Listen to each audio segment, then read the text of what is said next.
हरियाणा के मुख्यमंत्री नायब सिंह सैनी ने दिल्ली में कॉन्फेडरेशन ऑफ इंडियन इंडस्ट्री के द्वारा आयोजित 20वीं इंडिया अफ्रीका बिजनेस कॉन्क्लेव 2025 में शिरकत की। कॉन्क्लेव को संबोधित करते हुए सीएम नायब सिंह सैनी ने कहा कि प्रधानमंत्री नरेंद्र मोदी ग्लोबल साउथ की भूमिका पर बल दे रहे हैं और विकासशील देशों की आवाज को मजबूती से उठा रहे हैं। आज जब पूरी दुनिया ग्लोबल साउथ की तरफ देख रही है, इसमें सामूहिक विकास के लिए सहयोग और साझेदारी की जरूरत है।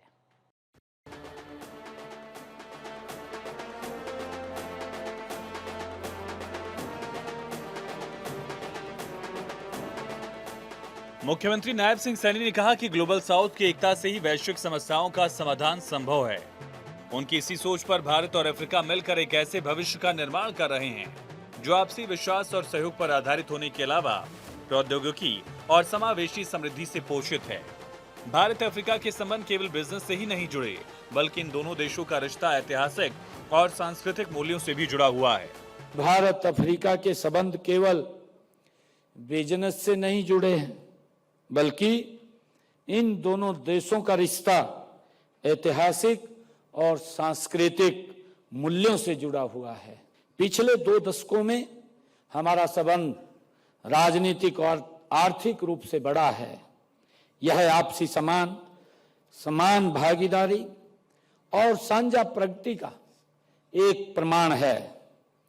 मित्रों, आप सब जानते हैं कि भारत और अफ्रीका के बीच द्विपक्षीय व्यापार वर्ष 2006 में 25 बिलियन अमेरिकी डॉलर से बढ़कर आज मुझे खुशी है कि 83 बिलियन अमेरिकी डॉलर के ऊपर पहुंच गया है।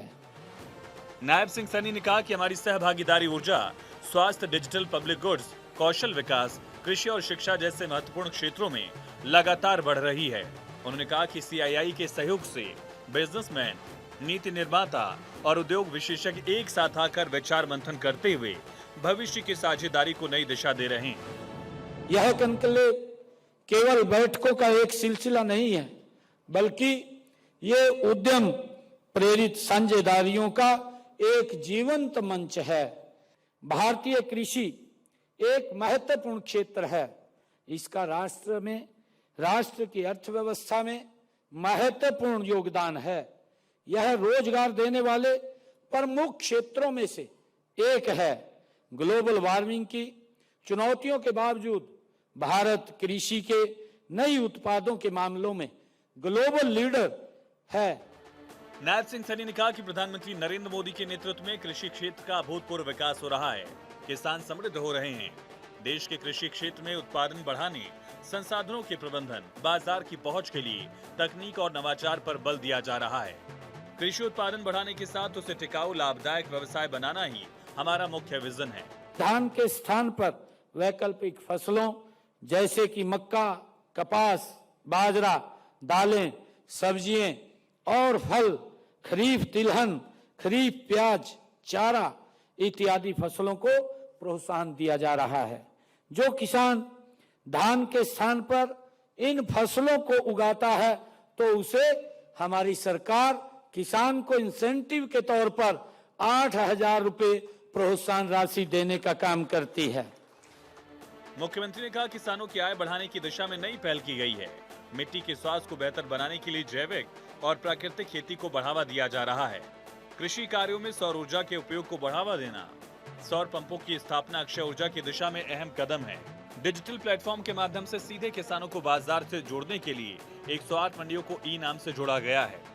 हमारे युवा बिना किसी वित्तीय चिंता के अपने आइडियाज पर काम कर सकेंगे और इसी का परिणाम है कि प्रदेश में युवाओं द्वारा 9,500 स्टार्टअप भी शुरू किए गए हैं।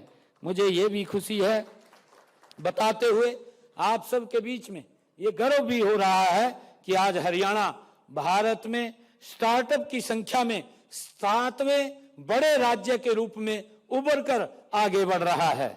इससे भी अधिक खुशी की बात यह है कि इसमें लगभग 50% महिला हमारी स्टार्टअप संस्थापक हैं। ये हमारे लिए और भी बहुत गर्व की बात है।